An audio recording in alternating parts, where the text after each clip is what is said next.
varie pas, elle reste toujours la même. C'est une amour elle n'est pas variante. Nous, on se lève le matin et puis des fois on est bien décidé et le jour d'après on est mal décidé. Et des fois c'est l'heure d'après qu'on est mal décidé. Mais Dieu est un Dieu d'amour et il est dit qu'en lui il n'y a pas de variation, il ne varie pas, Dieu ne varie pas. Il est amour et il restera amour pour l'éternité. Rien ne changera l'amour de Dieu, rien ne la changera. Car Dieu nous aime et il nous l'a prouvé en donnant son Fils Jésus-Christ à la croix du calvaire. Et ce soir, je bénis le nom de l'Éternel pour la parole de Dieu qui va être annoncée, parole puissante, parole vivante. La Bible est une parole vivante, puissante. Elle est extraordinaire, la Bible. La Bible est la parole de Dieu. Quand nous l'ouvrons, nous ouvrons le cœur de Dieu. J'aime dans mes messages, quand j'introduis le message, j'aime mettre en valeur la parole. Parce que la parole reste la parole de Dieu, elle a traversé les âges, elle a traversé les temps, elle a traversé les circonstances. Des hommes ont voulu arrêter cette parole, des hommes ont voulu arrêter l'œuvre de Dieu, des hommes ont voulu arrêter les serviteurs de Dieu. Mais quand Dieu a décidé quelque chose et quand Dieu a parlé, rien ne peut s'opposer à Dieu car il est Dieu. Rien ne peut s'opposer à Dieu. Dieu est Dieu et Dieu restera Dieu. Et Dieu nous aime tels que nous sommes, avec nos fautes, nos défauts, nos péchés, notre manquement, nos faiblesses.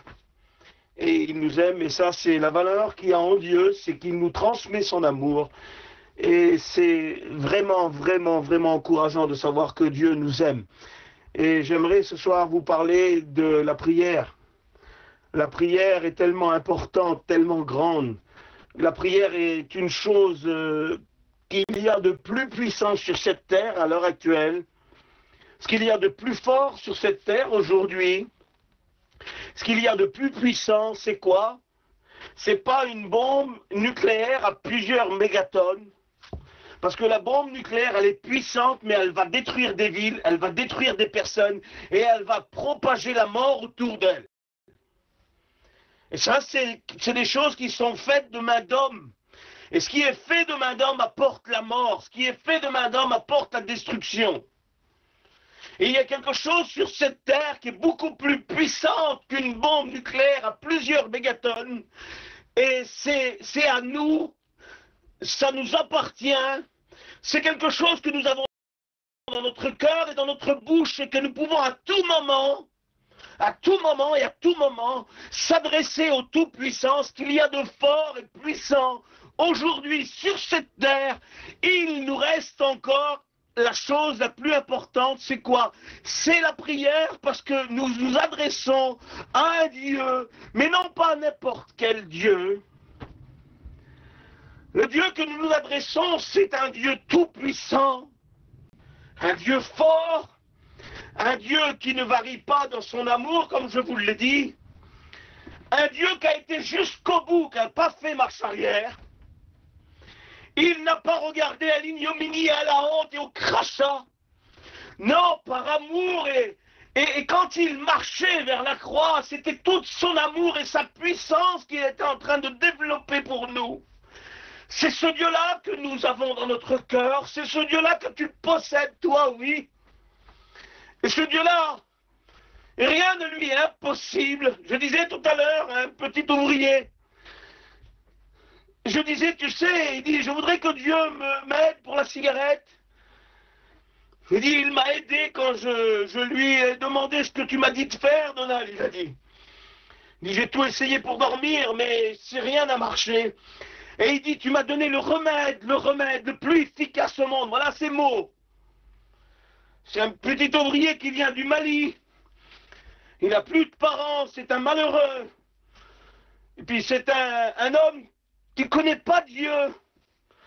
Et qui a essayé de dormir avec beaucoup de tracas, beaucoup de souffrance, beaucoup de peine, de séparation. Et il me disait comme ça, je ne connaissais pas ce Dieu-là. Ce Dieu puissant que nous pouvons invoquer. Il m'a donné le sommeil. Il me disait ça ces derniers jours-là. Et il dit, je voudrais bien qu'il me délivre de la cigarette, Donald, mais c'est dur, il me disait, c'est très dur. Et quand il me parlait, le Seigneur me parlait à moi pour lui transmettre un message que je voudrais vous transmettre à vous aussi ce soir. Le message qu'il a transmis à cet homme-là, cet après-midi, qu'il m'a dit de lui dire, il me le dit aussi ce soir, de vous le transmettre aussi à vous, pour ne pas perdre la foi, pour ne pas s'accabler sur vos épreuves, pour ne pas être détruit par l'ennemi qui vient ravager vos vies. Le message, c'est celui-là. Il me disait, dis-lui que chez moi, le mot impossible n'existe pas. Et je me suis tourné vers lui, je lui ai dit, tu sais, Sissoko, écoute, j'ai quelque chose à te dire de la part de Dieu. Le mot impossible est sur les terriens et sur les hommes, mais chez Dieu, le mot impossible n'existe pas. Et ce soir, je voudrais vous rappeler par le moyen de la prière que nous nous adressons à un Dieu, le Dieu de l'impossible. Oh, le diable nous charge, vous savez.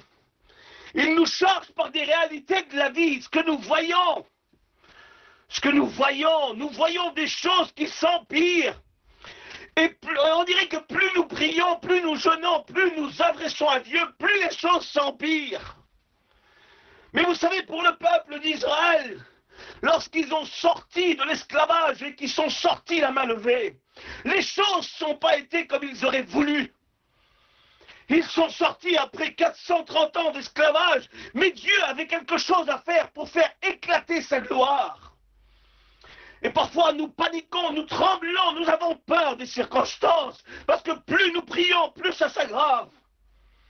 Et eux, ils sont sortis à main levée, et ils glorifiaient Dieu de les avoir sortis de l'esclavage. Et quand ils sont arrivés, malheureusement dans une impasse, là, c'était plus la même affaire.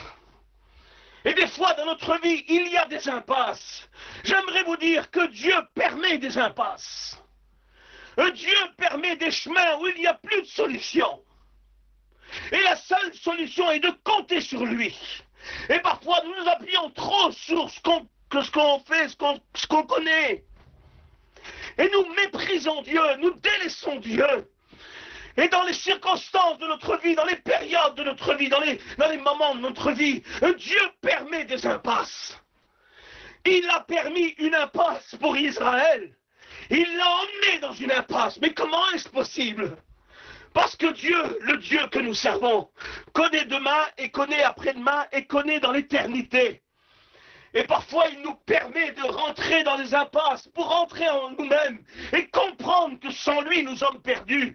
Mais Dieu veut faire éclater sa gloire. Et je le crois ce soir, qu'à travers ce message, à travers la parole, à travers vous, à travers votre vie, à travers ton impasse que tu es là, Dieu va faire éclater sa gloire. Plus tu pries, plus ça s'aggrave. Parce que Dieu, lui, a un plan. Le diable est méchant. Le diable est un filou. Et il essaie de nous faire croire que Dieu nous a oubliés. Comment est-ce possible qu'un père pourrait oublier son fils qu'il aime? Eh bien, Dieu est notre Père, il ne nous oubliera jamais. Et j'aimerais vous rappeler ce que Dieu m'a dit de dire à cet homme tout à l'heure. Du côté de Dieu, chez Dieu, le mot est impossible n'existe pas.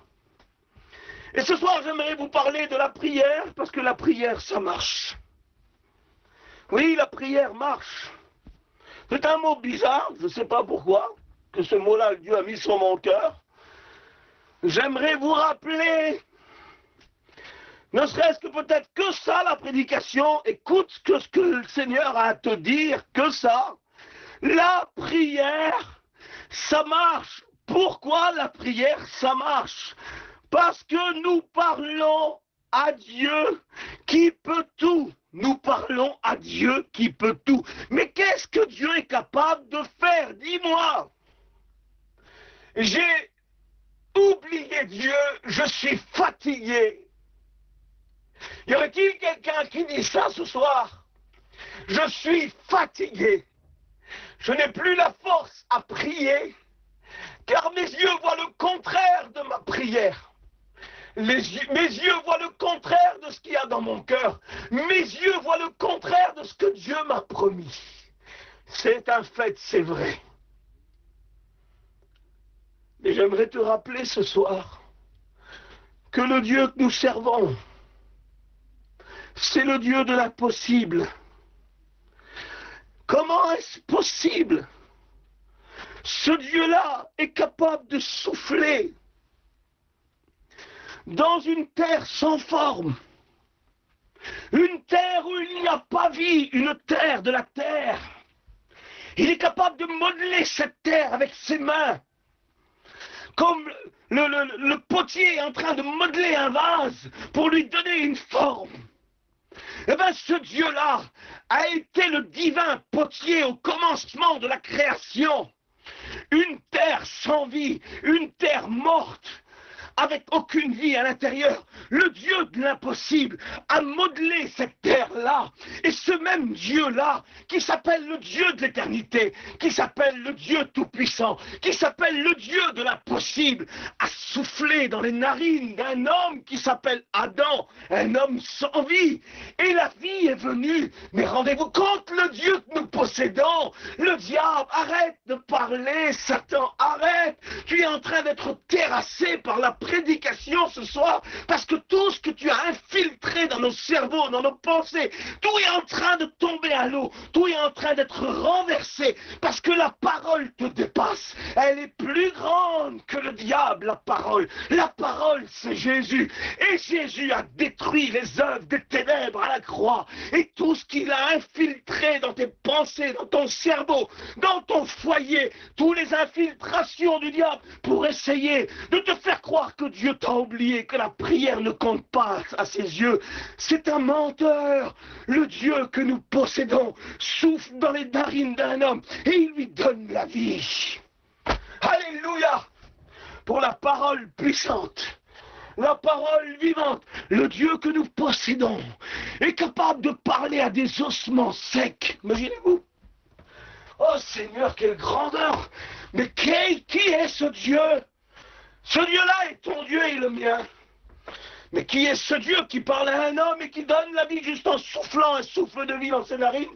Qui est ce Dieu qui parle à une vallée d'ossements? Une vallée d'ossements sans vie. Il parle à son prophète et il dit prophétise. Et le prophète prophétise. Et quand le prophète prophétise, la vallée d'ossements est là. Une vallée entière d'ossements. La Bible dit que quand le prophète prophétise, un bruit venant du ciel, pas le bruit de la terre, dans pas longtemps le bruit va se passer dans ton foyer, dans pas longtemps le souffle de Dieu va arriver, dans pas longtemps le Saint-Esprit va arriver. Et si chez toi il y a des personnes sans vie, des personnes mortes spirituellement, des personnes secs, où Satan est venu et a ravagé et a dispersé les eaux. La vallée d'ossements a été dispersée, les eaux étaient dispersées. Mais notre Dieu, celui que nous aimons, celui qui s'appelle le Dieu de l'impossible, va prophétiser sur ces eaux et il va souffler sur ces eaux et le bruit va venir. Et quand le bruit va venir, ces eaux-là vont se rassembler. Une bagarre a eu lieu dans cette vallée. Et puis les eaux étaient dispersées. Pardonnez-moi de l'expression, mais une bagarre a fait rage. Est une vallée d'ossements avec un pied plus loin, la tête plus loin. Écoutez, c'est peut-être marrant ce que je suis en train de vous dire, mais comprenez la puissance de Dieu et la simplicité de sa parole. Essayez de comprendre. Allez, allons voir dans cette vallée. Allons voir dans cette vallée, transportons-nous dans cette vallée comme il a transporté son prophète Ézéchiel. La Bible dit qu'il a été transporté dans la vallée. Et là, nous sommes devant une vallée d'ossements, un cimetière à ciel ouvert. Rendez-vous compte? Ah, rendez-vous compte. Parfois, dans nos foyers, il y a tellement eu des ravages par l'ennemi que tout a été dispersé, tout a été détruit, tout a été renversé. Et là, nous sommes devant cette vallée, et nous sommes faibles comme Ézéchiel, faibles avec de la peur, de la crainte. Et puis Dieu va poser une question à son prophète. Et il va dire, est-ce que ces eaux pourraient-ils revivre? Et comme le prophète connaît Dieu et il sait ce qu'il est capable de faire, il va lui dire, tu le sais, Seigneur. Et ce soir, pour mon fils qui s'appelle Surf, qui est mort spirituellement et qu'il est dans sa vallée où Satan est venu disperser ses os, et Seigneur, je te dis ce soir, tu le sais, toi seul donne la vie, Seigneur. Toi seul ressuscite les morts, toi seul souffle sur les narines d'un homme et donne la vie. Et toi seul est capable de remettre, Seigneur, tout en mouvement et de remettre tout le diable a fait, la dispersion qu'il a fait au sein de mon foyer. Les eaux ont été dispersées. Mais par le bruit de Dieu et par la puissance du Saint-Esprit, il a tout remis en place. Parce que c'est Dieu. Et quand Satan est venu faire des ravages et qu'il a dispersé tout ce que nous avons dans le cœur et détruit nos foyers et envoyé nos enfants dans la perdition ou dans la fosse de destruction, eh bien le Dieu, quand il parle et quand il annonce une prophétie et quand il dit prophétise, il est capable de remettre en place tout ce que le diable a déplacé. Et dans cette vallée, tout s'est remis en place. Et là, d'un seul coup, les squelettes se remettent en place. Écoutez le Dieu qu'on prêche. Regardez la puissance, et je termine. Regardez la puissance du Dieu qu'on prêche. Les ossements se remettent en place. Tout se remet en place. Et puis d'un seul coup, Dieu appelle des nerfs sur les os. Il n'y a rien. Les nerfs et la sensibilité. Le diable a tout pris ce qu'il y avait dans ta maison. Le diable a pris ta sensibilité, tu aimais Dieu, tu étais près de Dieu, et les ravages sont venus, la dispersion s'est faite, et ton cœur a été brisé, et toute ta sensibilité que tu avais pour Dieu, il n'y en a plus. Mais Dieu est en train de remettre les choses en place, par la prédication, par la parole de Dieu. Il est en train de remettre des nerfs, la sensibilité, l'amour pour Dieu va revenir à travers une prière. Gloire soit rendue à Dieu. Gloire soit rendue à Dieu. Gloire soit rendue à Dieu. Mon fils que j'aime était sensible à la parole de Dieu. Il est encore sensible, mais le diable a pris à disperser toutes ses valeurs. Mais je sais que par un mot de Dieu, Dieu est capable de tout faire et remettre des nerfs, la sensibilité, le couvrir de peau. Il est en train de couvrir de peau cette vallée d'ossements. Écoutez, voilà le Dieu qu'on prêche. Il est en train de couvrir de peau cette vallée d'ossements. Parce qu'il est le Dieu de l'impossible. Et la Bible me dit que ce même Dieu-là, les ossements sont secs, il les regroupe, il redonne des nerfs, de la chair, de la peau. Et Dieu va souffler un souffle de vie. Et ce soir, je crois. Je le crois. Je prêche avec tout mon cœur. Je le crois. Pardonnez-moi si je parle fort. C'est la manière dont j'ai vous prêcher. Il faut que j'exprime la parole. Il faut qu'elle sorte de mon cœur. Je n'essaie pas d'embellir la parole. Je vous promets que c'est vrai. Il faut qu'elle sorte de mon cœur, la parole. Elle est tellement là. Je n'essaie pas de faire quelque chose. Moi, je parle fort, je bouge. Mais j'essaie pas de faire quelque chose. J'essaie pas. C'est pas mon but, non. Je vous promets, c'est ma façon que j'ai de faire. Mais la parole, il faut qu'elle sorte de mon cœur. Il faut que ça sorte de mon cœur. Parce que je sais que cette parole-là, je l'annonce avec tout mon cœur. Je sais que cette parole que je vous prêche ce soir, elle parcourt le réseau, elle parcourt les auditeurs, elle vient dans les plus profondeurs. La Bible me dit que cette parole-là, elle rentre dans les entrailles, elle rentre dans le cœur, elle pénètre les pensées, elle pénètre les jointures, la moelle, elle juge les sentiments. Je le sais de tout mon cœur, c'est vrai. C'est pour ça que je le prêche avec tant d'hardiesse. Parce que je sais que quand j'annonce la parole, quand nous annonçons la parole, même si c'est fort ou doucement, c'est pas un problème, ça. C'est juste une manière de prêcher, mais la parole est tellement puissante. Et la Bible dit que dans cette vallée où il n'y a plus de vie, il n'y a plus de Saint-Esprit, il n'y a plus rien, Dieu va remettre les choses en place et il va souffler un souffle de vie. Et toute cette armée-là va reprendre vie, rendez-vous compte? Tu étais un guerrier de l'Éternel. Tu as baissé les bras. Tu as arrêté ta prière. Tu as arrêté de prier parce que quand tu lèves les yeux, c'est une vallée d'ossements que tu vois. Et tu regardes dans ton foyer, le diable a fait des ravages. Et plus tu pries, plus ça s'aggrave.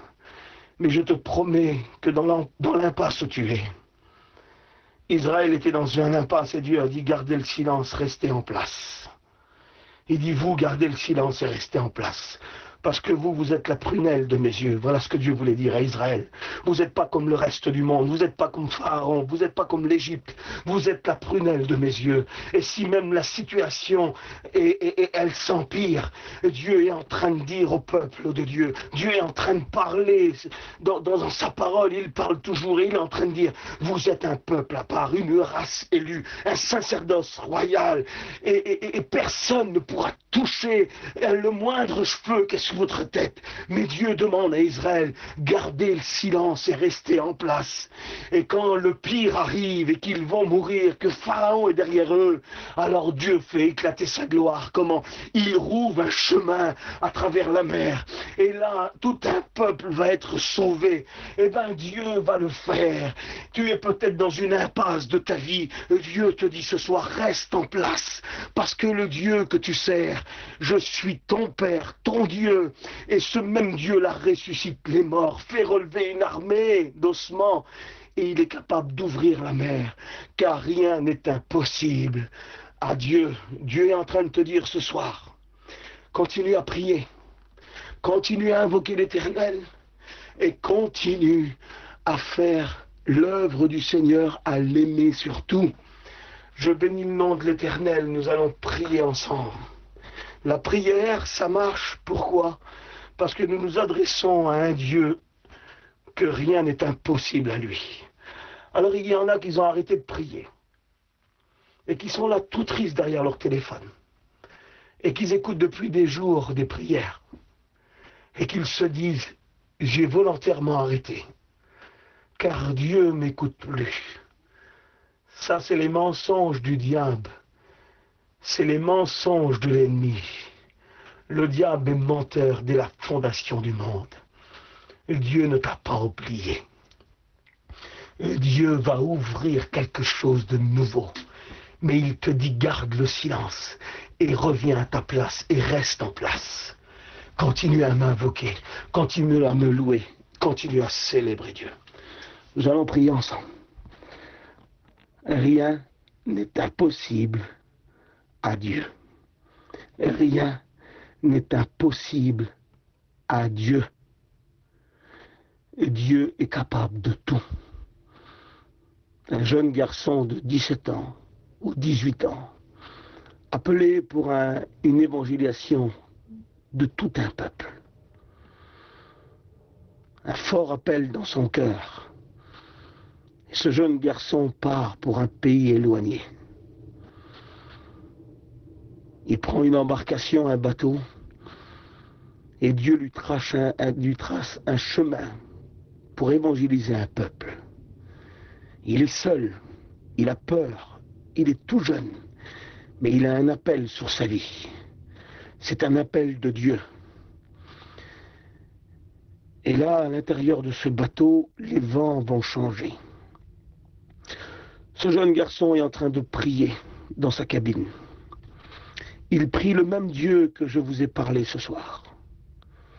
Et quand il voit le bateau changer de direction, il monte à la barre et il demande au capitaine qu'est-ce qui se passe. Et le capitaine dit les vents ont changé et nous changeons de direction.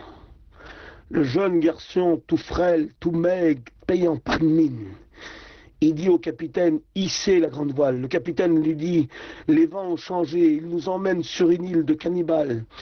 Et regardez, ils ont déjà commencé à allumer les feux pour dévorer tous ceux qui étaient dans le bateau. Imaginez-vous la trajectoire de destruction. Parfois le diable souffle des vents sur ton foyer pour la destruction. Écoutez ce qui va se passer. Le jeune garçon dit au capitaine, hissez la grande voile, car mon Dieu va faire changer les vents. Le capitaine, se moquant de ce garçon, le garçon dit au capitaine, hissez la grande voile. Et ce jeune garçon retourne dans sa cabine et il commence à invoquer Dieu. Le Dieu que je vous ai parlé, le même Dieu, notre Dieu à nous. Pas le Dieu qui reste dans une petite crèche ou qu'on le met sur une pierre ou sur une croix. Non, pas celui-là. Le véritable Dieu, le Dieu vivant. Le Dieu vivant qui répond aux prières. Il se met dans sa cabine tout tremblant et il commence à invoquer Dieu. Et il remonte sur le navire, il remonte. Et il va voir le capitaine. Et le capitaine se moque de lui parce qu'ils ne font pas attention à lui. C'est un jeune garçon fragile. Mais lui, il détient, dans sa bouche, il détient quelque chose de fort, de puissant. Dans son cœur, il détient Dieu. Et il sait que son Dieu est capable de faire changer les vents. Où un navire va à la destruction, où un foyer va à la destruction. Dieu te demande de continuer à prier. Rentre dans ta chambre, rentre dans ta cabine et commence à prier et continue à prier. Et il prie, et il prie, et il prie. Et le capitaine n'écoute pas parce qu'il ne porte pas attention à ce jeune homme-là. Et ce jeune homme-là va voir sur le pont du bateau. Et il ordonne aux matelots de hisser la grande voile parce que Dieu va changer les vents. Le capitaine ne veut pas écouter cet homme-là qui est tellement fragile, tellement... Nous ne sommes pas écoutés aux yeux du monde. Tu n'es pas écouté dans ton foyer, mais Dieu t'écoute. Dieu est en train de t'écouter. Dieu est en train de t'écouter de son ciel de gloire parce que mon enfant, ma fille, mon fils est en train de prier pour faire changer les vents. Et là, il va se passer quelque chose. Quand les matelots vont voir ça, ils vont comprendre qu'il y a quelque chose qui se passe. Les vents commencent à changer.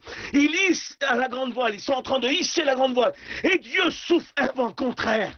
Là où Satan avait soufflé un vent de destruction pour détruire ce navire, Dieu a changé les vents par la prière d'un jeune garçon. Et Dieu a changé les vents. Et les vents ont emmené cet homme au bon port que Dieu l'avait choisi. Cet homme-là, vous le connaissez sûrement. Il s'appelle Hudson Taylor, c'est l'homme qui a évangélisé la Chine entière. Dieu avait des plans, non pas de destruction, le diable avait des plans de destruction. Il ne voulait pas que ce pays soit évangélisé. Alors il a soufflé un vent de destruction. Mais à l'intérieur du bateau, il y avait un homme fragile, frêle, maigre, jeune, qui priait le Dieu de l'impossible. Et ce Dieu-là, notre Dieu, a fait changer les vents. Bientôt les vents vont changer. Ton foyer est en la direction, le diable veut le détruire, mais continue à prier, car les vents vont changer, et les vents, c'est Dieu qui va souffler un souffle nouveau, et la bénédiction va arriver. Nous te célébrons, Père du ciel et de la terre, souffle sur nos vies, souffle dans nos voiles, Seigneur. Le diable veut nous enlever, le diable veut nous faire sortir, le diable veut nous faire dévier, le diable veut nous faire aller dans des plans de destruction. Souffle sur nos vies, Seigneur, un souffle nouveau, car nous t'invoquons, Père. Car nous t'invoquons, oui, nous t'invoquons, Seigneur. Alors si nous t'invoquons, souffle sur nos vies et change les vents. Priez l'Éternel, votre Dieu, car Dieu va souffler un vent de bénédiction sur vos vies. Continuez à prier. Relevez-vous, restez en place et priez que Dieu vous bénisse.